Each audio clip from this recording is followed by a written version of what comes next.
अंतरिम बजट और इसको लेकर जनसामान्य से लेकर विशेषज्ञों तक के रिएक्शन हम ले रहे हैं और इसी क्रम में हमारे साथ अब जुड़ रहे हैं केशव भजन का एग्जीक्यूटिव डायरेक्टर हैं सेंचुरी प्लाईवुड इंडिया लिमिटेड के। बहुत स्वागत करता हूं आपका।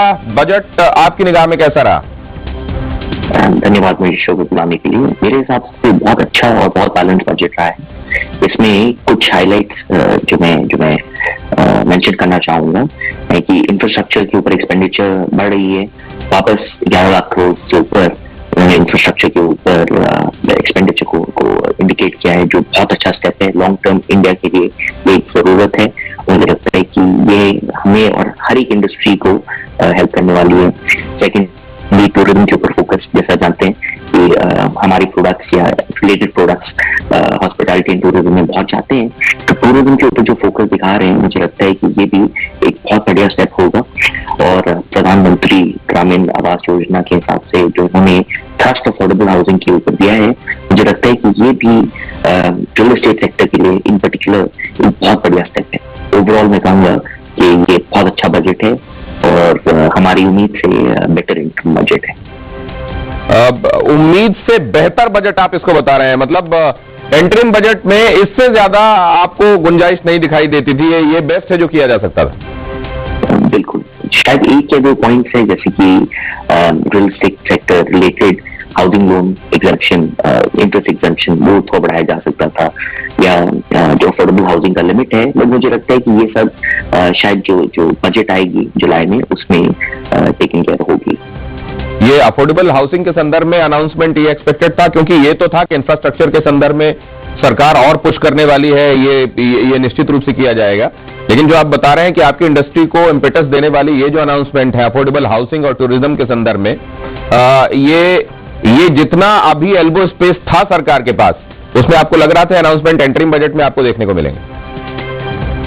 बिल्कुल, मुझे लगता है कि बहुत बढ़िया अनाउंसमेंट है। मुझे लगता है कि जब फाइनल बजट आएगा तो शायद अफोर्डेबल हाउसिंग और रियल एस्टेट और इंटरेस्ट एग्जम्पशन और होम लोन, इस पे भी कुछ स्टेप्स लिए जाएंगे। ये तो हमारे लिए भी सर आवश्यक है और ये मिडिल क्लास सैलरीड के लिए भी आवश्यक है, लेकिन ये एक बहुत दिनों से ऐसी मांग है जो लंबी थी पड़ी हुई है।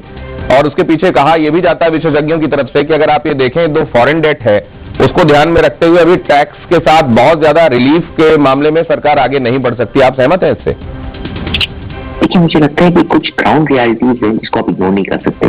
जैसे इंटरेस्ट रेट्स बड़े हैं तो ईएमआई भी काफी बढ़ गए हैं, और इसके कारण जो ईएमआई पेमेंट बढ़े हैं, उसके कारण डिस्पोजेबल इनकम कम हो गया। तो रियल एस्टेट सेक्टर में थ्रस्ट लाने के लिए मुझे लगता है कि ये एक फेयर डिमांड है। और सेकेंडली, जैसे आप देख रहे हैं कि रॉ मटेरियल, सीमेंट, स्टील, सारे चीजों में काफी तेजी आई है, महंगाई बढ़ी है, तो हाउसिंग के प्राइसेस काफी बढ़े हैं पिछले 2-3 साल में। तो जो लिमिट 45 लाख की है वो शायद आज रेलेवेंट नहीं है।